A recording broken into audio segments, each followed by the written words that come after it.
আলোচনা হয় সেটার নাম হচ্ছে সিরাতুন নবী। তাহলে আমাদের জন্য পালন করা কোনটা উত্তম হবে? মিলাদুন নবী পালন করা উত্তম হবে নাকি সিরাতুন নবী পালন করা উত্তম হবে? কথা বুঝছেন? আমার কথাগুলো বুঝছেন? মিলাদুন নবী পালন করা উত্তম হবে নাকি সিরাতুন নবী পালন করা উত্তম হবে? সিরাতুন নবী পালন করা উত্তম হবে। মিলাদুন নবীকে স্বীকার করতে হবে। কোন একজন মুসলমান যদি মিলাদুন নবীকে অস্বীকার করে, আমি এই দুনিয়াশ্রী কেন্দ্রীয় মসজিদ থেকে আমি একটা ফতোয়া দিয়ে দিচ্ছি, কোন একজন ব্যক্তি যদি মিলাদুন নবীকে অস্বীকার করে সে সাথে সাথে কাফের হয়ে যাবে। সে সাথে সাথে কি হবে? কাফের হয়ে যাবে। মিলাদুন নবীকে অস্বীকার করা যাবে না। আমার সাথে বলেন, মিলাদুন নবীকে কি অস্বীকার করা যাবে? মিলাদুন নবীকে অস্বীকার করা যাবে? যাবে না। কিন্তু মিলাদুন নবী এটা হচ্ছে কি? জানার জিনিস।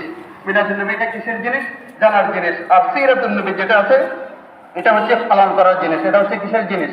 পালন করার জিনিস। এবার আসেন, জশ্নে জুলুস যারা করে, কথাগুলো খেয়াল করে শুনবেন। জশ্নে জুলুস যারা করে, রাসূল করিম সাল্লাল্লাহু আলাইহি ওয়াসাল্লামের মিলাদ উপলক্ষে যারা 12 রবিউল আউয়াল জশ্নে জুলুস করে, পাকিস্তান থেকে কয়েকজন লোককে রাসূল করিম সাল্লাল্লাহু আলাইহি ওয়াসাল্লামের বংশধর হিসেবে যারা এই বাংলাদেশে নিয়ে আসে, আসার পর কোটি কোটি টাকা কালেকশন করে তাদের হাতে তুলে দেয়, তারা আবার চলে যায় পাকিস্তান। কোথায় চলে যায়? পাকিস্তান। তাহলে আপনাদের সামনে আমি একটা যুক্তি দিচ্ছি, তারা যদি আসলে মধ্যে যদি রাসূল করিম সাল্লাল্লাহু আলাইহি ওয়াসাল্লামের বংশধর হতো, তাহলে তাদের জন্য করণীয় হলো যে রাসূল করিম সাল্লাল্লাহু আলাইহি ওয়াসাল্লামের মহব্বতে 12 রবিউল আউয়াল বাংলাদেশে আসা নাকি মদিনা শরীফ যাওয়া। কথা বুঝেন নাই মনে হয়। তারা যদি প্রকৃতপক্ষে রাসূল করিম সাল্লাল্লাহু আলাইহি ওয়াসাল্লামের বংশধর হয়, তারা যদি প্রকৃতপক্ষে রাসূল করিম সাল্লাল্লাহু আলাইহি ওয়াসাল্লামের বংশধর হয়, তাহলে তাদের জন্য করণীয় কি? বাংলাদেশে আসা নাকি মদিনা মুনাওয়ারায় যাওয়া? মদিনা মুনাওয়ারায় যাওয়া না। কেন?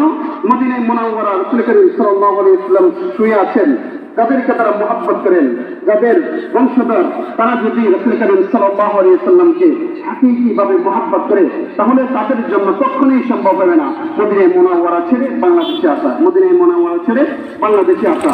আপনারা ইউটিউবের মধ্যে চাপ দিয়ে দেখবেন যে রাসূল করিম সাল্লাল্লাহু আলাইহি ওয়াসাল্লামের ওয়ারিস যাদেরকে বলা হয়, উত্তরাধিকার যাদের